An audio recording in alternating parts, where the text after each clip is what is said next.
Oh God, I got my problem solved.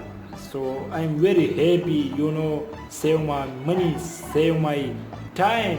So I'm very happy because my big problem has been solved.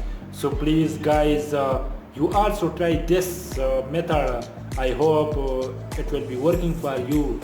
If your problem is same, so don't lose your money and don't get a new PC, because this is not a big issue, it's a simple issue, but you will just follow all my steps. So if the video is good for you, if the video is helpful for you, so please don't forget to subscribe and like, comments my video.